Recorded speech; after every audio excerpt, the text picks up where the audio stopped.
Welcome to another episode of Mr. Therapist and the Counselor Podcast. We are your guide to personal recovery, whether you're dealing with an addiction, a mental health issue, or you're just trying to figure life out. We empower your growth through candid conversations and demystifying the process of therapy. My name is Manny Romero. Jesse O. On this week's episode of the podcast, we talk about the differences between therapists and psychiatrists. We talk about our overprescribed society, and we talk about how good guys don't always wear white. Before we start, make sure you subscribe, share the show if you find some value. Let's go!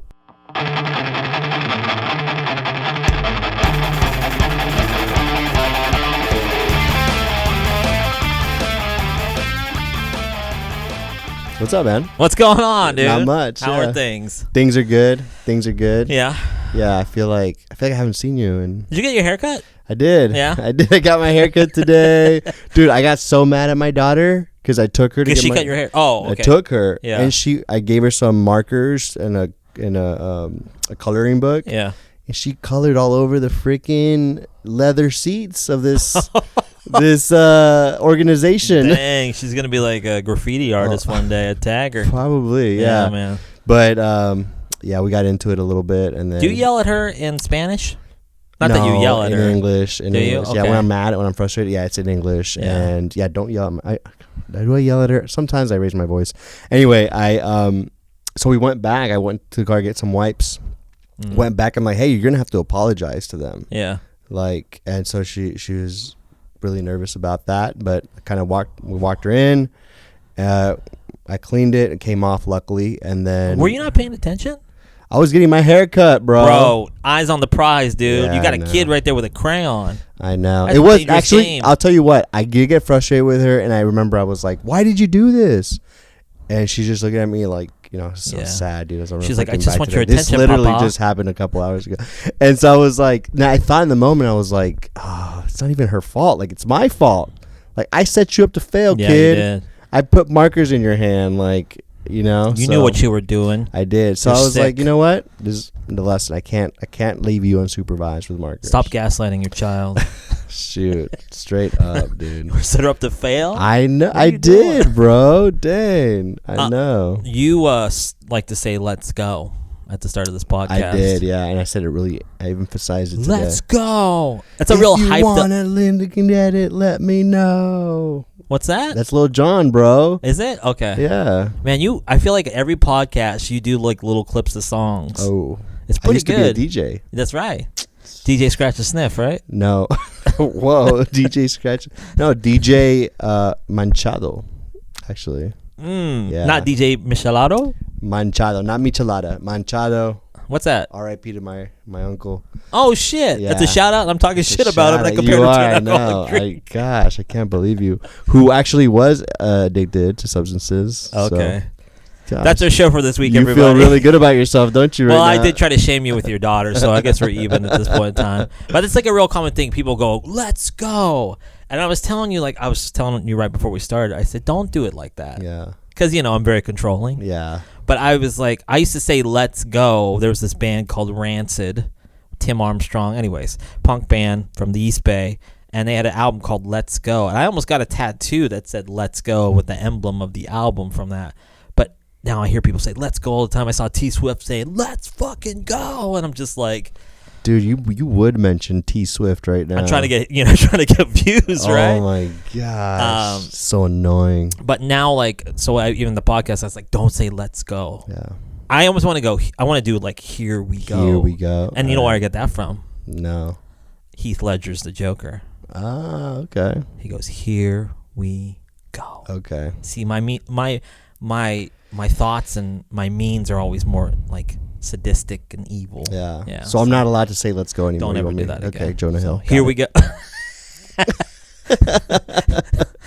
are we talking about today, buddy? This week, I wanted to talk to you about the differences between you, Mr. Therapist, a therapist, and a psychiatrist. Often I have clients, they'll come up to me and they'll say, hey, I'm going to go see a psychiatrist. I'm like, do you mean a therapist? And a lot of times they can't even they can't tell the difference between the two, right? So what is the difference between a therapist and a psychiatrist. I think it's important for anybody that's watching this show, anybody seeking like some type of therapy or help.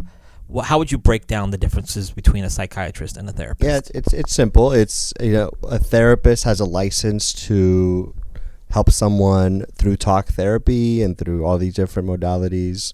To help someone learn skills, process therapeutically. A psychiatrist has a license is a doctor to prescribe medication. Like they are allowed to prescribe medication. And a psychiatrist is a medical doctor who specializes in mental health medication. So they know all the things that you need, the way your chemistry works and all that to help balance out any mental health symptoms. Have you ever seen a psychiatrist? Have I? I think I have. One time I went to get evaluated for ADHD. And that's a bad experience, right? Was that the one where you went and... Oh, yeah. No. Yeah. So I went to get evaluated, and I believe I have ADHD since I was 20-something because I've had a horrible history remembering anything from my childhood. I'd never do my homework, never remember anything in class. It was hard for me to like even start therapy because I couldn't focus as a therapist. So I was like, okay, I talked to my doctor about it. They prescribed me some medicine, some Adderall, Ritalin, and focusing was a lot easier. And then when I switched insurances, I had to go see a psychiatrist this time to get this prescription. And to have they wanted me to have like an actual objective test done to prove that I have it. And that way they're going by something they're prescribing this ethically. So I did. And I guess I passed the test. It was like, dude, you don't have ADD. And I was like, that's crap. I feel like I do. But I think it was also a message from the big guy upstairs. It was like, hey, figure this out without meds, dude. Wow. Which I think I feel good about. Yeah. So that was the time. So, would you say, like, if somebody's seeking, you did a great breakdown of both of them. Why do I feel that sometimes psychiatrists, do they attempt to do therapy? Sometimes I feel like there's some psychiatrists. I don't know that there's a lot though, but there are some who like therapy. I don't think they get a lot of training though on like how to do therapy. I think most of their training is the like biology, becoming a medical doctor. And what I've heard from a couple, I don't really know this, you might want to look it up, is that you get very little mental health, like maybe like a course or two on mental health. Okay. Where a therapist, I mean, you get 3 years of like studying therapy. So, yeah.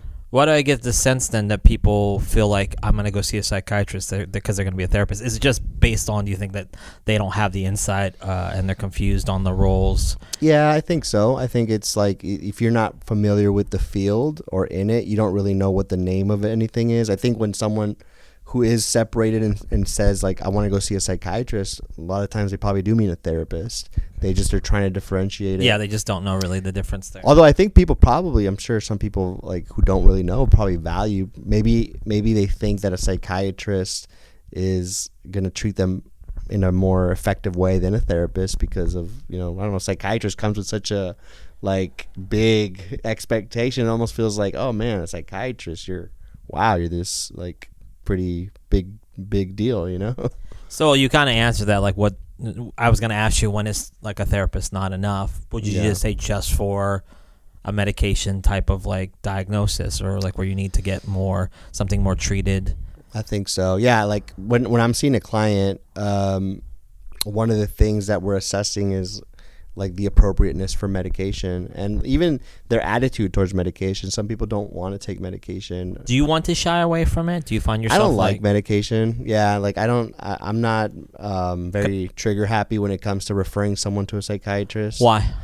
So there was a study done that I don't really want to say too much about because I don't know the exact results, but I remember there was a study that I had heard about that I probably should have looked into a little more so I can talk about it in here, but that actually medication is not as effective as we think. And I'm just very holistic just by nature, and like I like to try things holistically, like sun, exercise, water, diet, relationships before I prescribe any medication. And I think I've talked to a few psychiatrists who would agree that like medication is treating symptoms sometimes and it's supposed to, you're supposed to take it with therapy, right? So that you can get to the root cause of something. Medication takes the edge off of symptoms. Yeah, you work hand in hand with that, right? Yeah. So, okay. And so my perspective comes from like I've never taken any like antidepressant medications or anything like that, so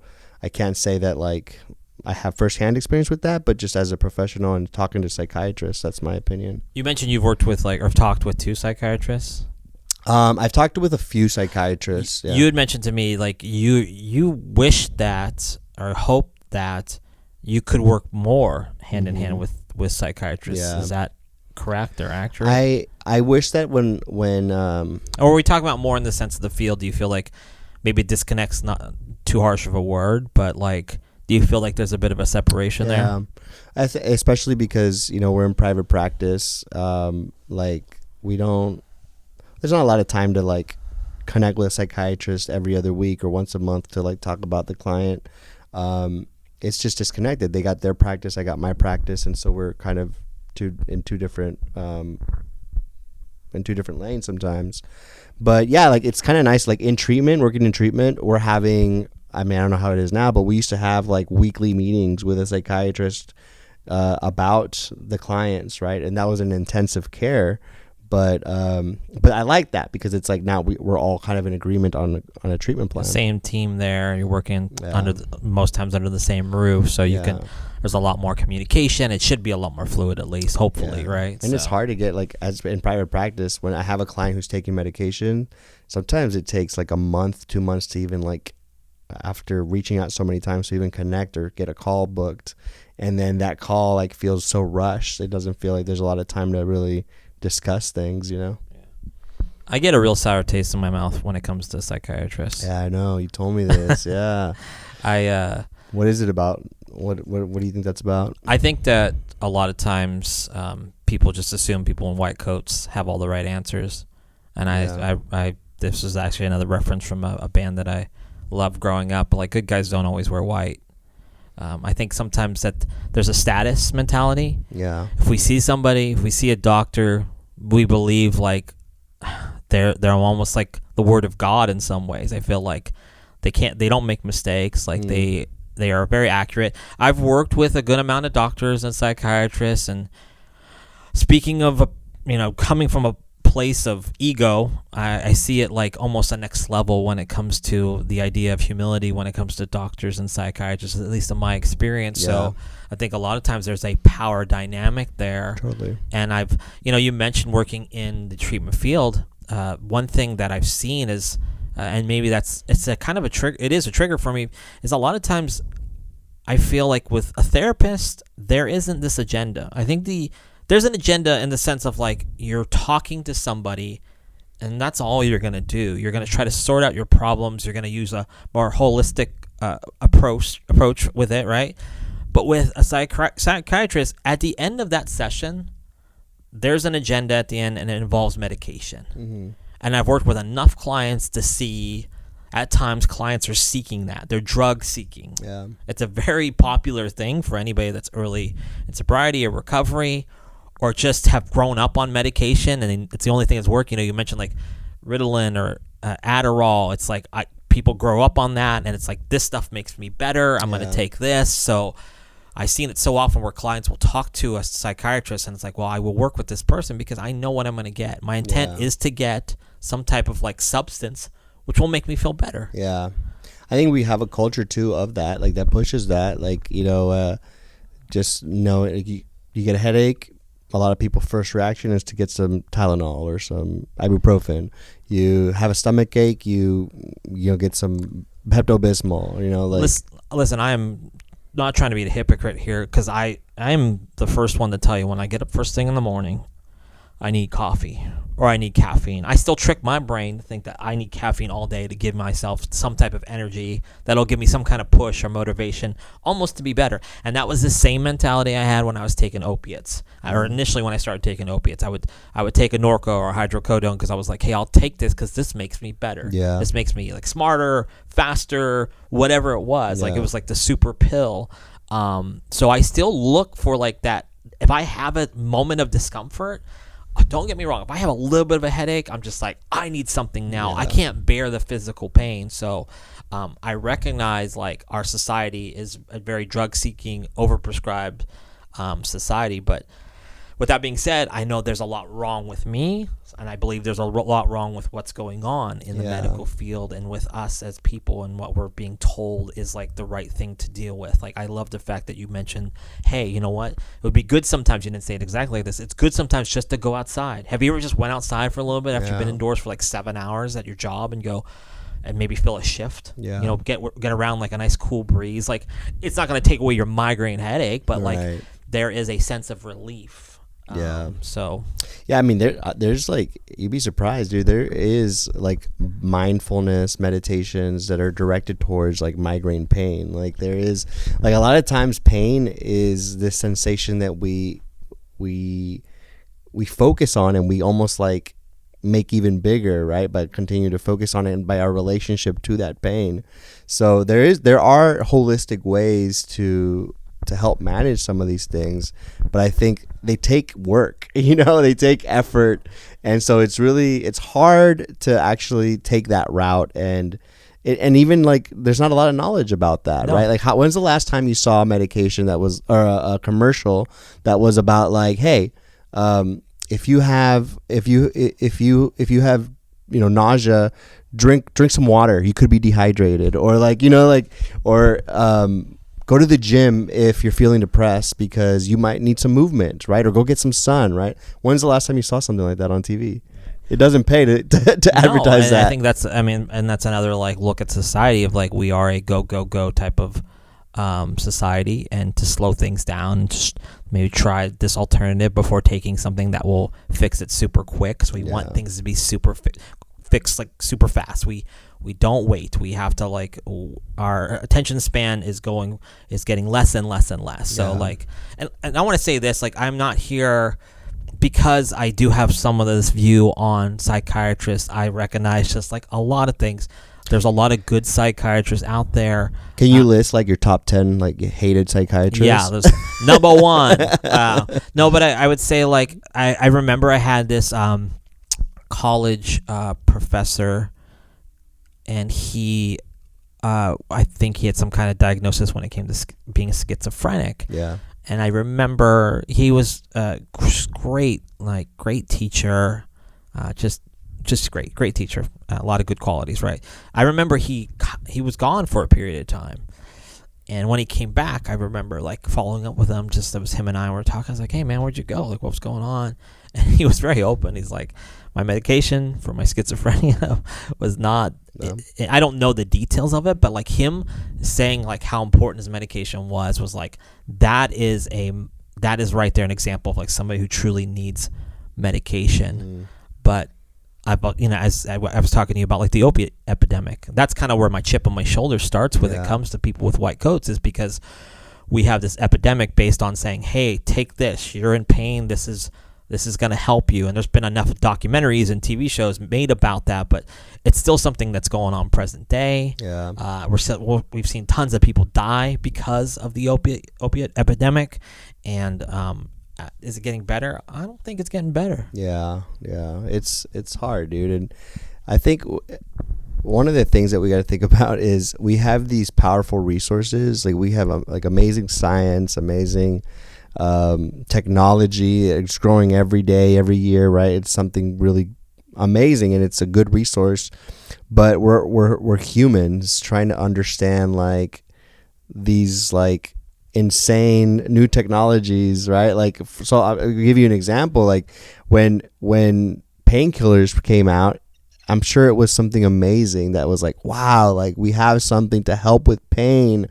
And it's the human understanding of something like that. Like we couldn't comprehend it, right? It's like, how could you foresee that this is going to create a big addiction, opioid epidemic? Yeah. And so it's like the human error, right? And I think it's really devastating, because I feel the same way you do about like the overprescription of opiates, and a lot of people do. It's devastating because I feel like we kind of trusted the medical field. Yes, that once again we trusted these figures to guide us. Yes, exactly. I mean, because when I talk about this too, I guess I think about my daughter, right? And I go to a pediatrician, and like I rely so much on this new experience. I'm putting like my daughter's, I don't say life in your hands, but like everything. A lot of times I feel like this is gold. What you're telling me, like I'm gonna take this and I can cash this in, and I have questions. I'm gonna make questions, but like we put so much trust in this, and like, but I know that they're people and they make mistakes, but that's where my disconnect will become, is because it's like, if you do make mistakes, own your mistakes. Humanize yourself just like I would when I make a mistake or say something that's incorrect. So and it worries me and it scares me. So. I think you're right by your I don't know, not suspicious, but your, what is it, hesitation, right, to like fully trust. I think it's good. Like I think right now, like a lot of people are on that boat, right, after the whole like COVID thing. Like there's been this less of a trust in the medical field, and I don't think it's a bad thing. I think everyone makes you think a little bit more, makes you be more mindful about the decisions that you take, which, like, if there's anyone you should trust, it should be yourself. You should develop that judgment to decide, what's right for me, what's not right for me. Now the parents are asking questions like, should I get the vaccine? Should I not? My kids get it? Should they not? Whereas I feel like before it was just very like, oh, this is what's required. Okay, then I'm going to do it, And it kind of makes you, like, I guess, think a little bit more, right? Yeah. I guess just to touch a little bit more on, like, because I brought up the opiate epidemic, like, now that we have like we have these MAP programs, medically assisted programs, where people are coming off opiates because they don't want to do the cold turkey route. They don't want to just feel the pain. When I got sober from that, it was so important for me to experience that, because it was this pain that I didn't want to ever experience again. I see so many clients come in now, and it's a lot more accessible as people are coming in and they're using Vivitrol or naltrexone, which are like these anti-craving medications for alcohol and drugs, opiates, and then there's Suboxone, which is basically, I never touched. What you want to tell the viewers what Suboxone is, or you want me to? Could we explain what MAT is too, though? Yeah. Would you have a better? It's like medication assisted treatment, right? It talks about like substance use, where there's treatment programs where people come off of substances 100%, and they go through the detox period and they go through therapy to recover. But then there's medication assisted programs where you're using things like controlled substances, which is controversial for a lot of people, because it's like, wait, you're coming off a drug to do another drug, right?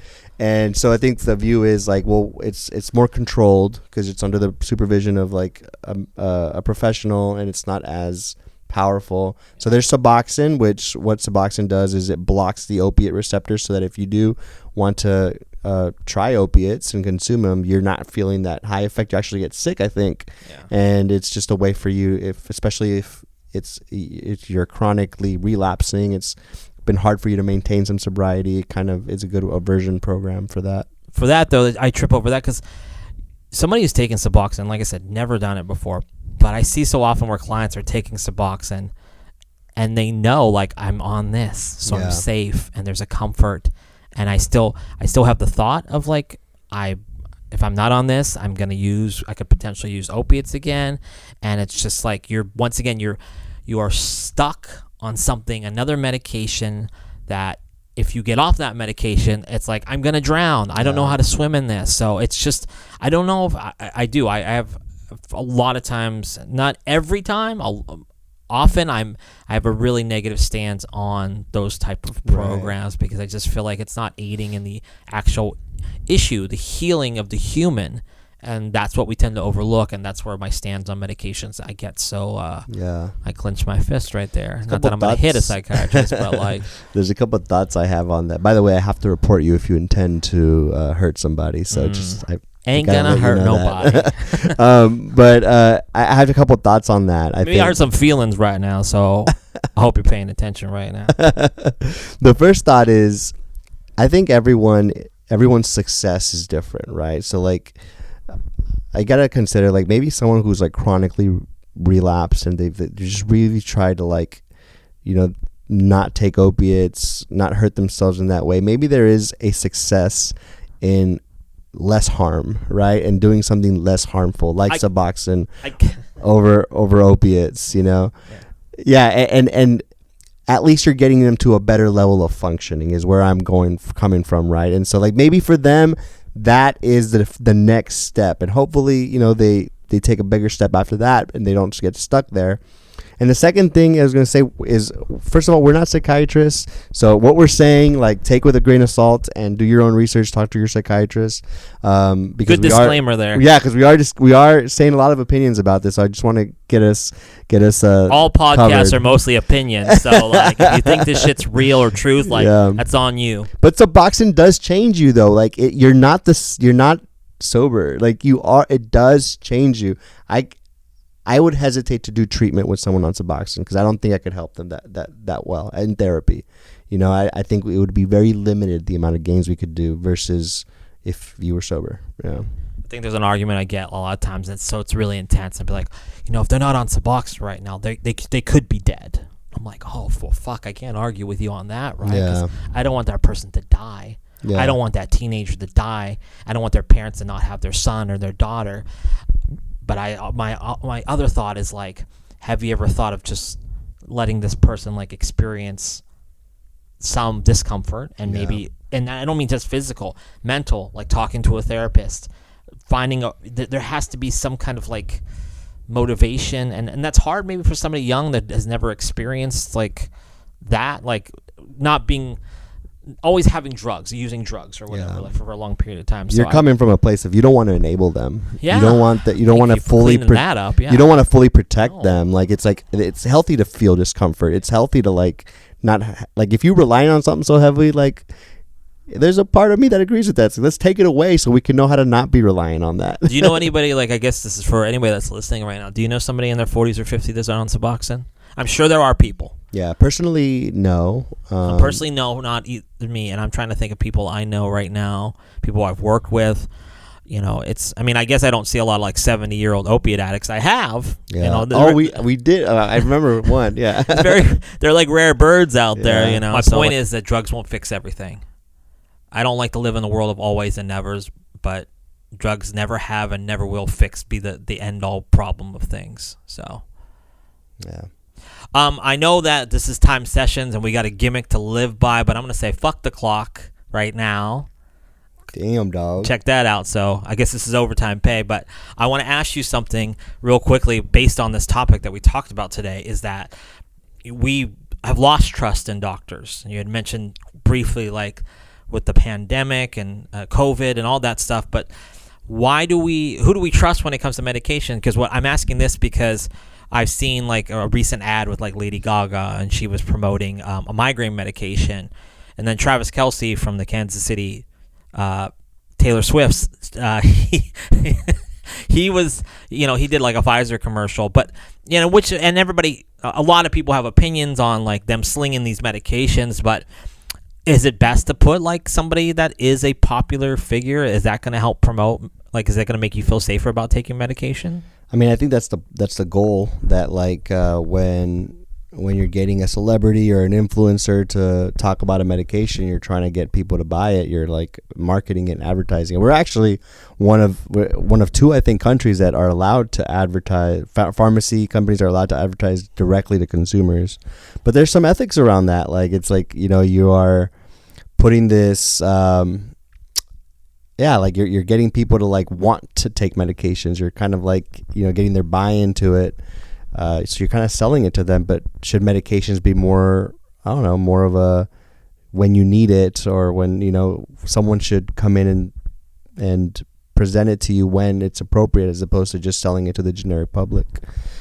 So I don't know, was that your question? Or was like, is this... what was your question around like the influencers and the just artists? The fact that we've lost trust in... Oh, yeah. Who do we trust? Yeah, who do we trust when it comes to like them particularly taking medication? Yeah. What is safe? I mean, there's some truth in advertising, right? Yeah. Well, and when it comes to truth, it's like those are the people I trust. I mean, I probably bought a pair of Air Jordans because I thought Michael Jordan was the best player. Yeah. So they're a good pair of shoes. I haven't had Jordans in years, but ultimately, hopefully, you can at one point in your life develop your own method of like how you make decisions, right? And how you, and who is a trustworthy person. And I think, I don't know, I like the idea of people being more skeptical about like blindly trusting anybody, medical field or therapist or whoever, right? And like your judgments matter, your opinions matter, and what you feel matters. So. Your gut, yeah. So. But with that being said, I hopefully that you could find a therapist or maybe a counselor that's trustworthy, and will hope you feel safer with choices and just being precautious in what you're putting in your body.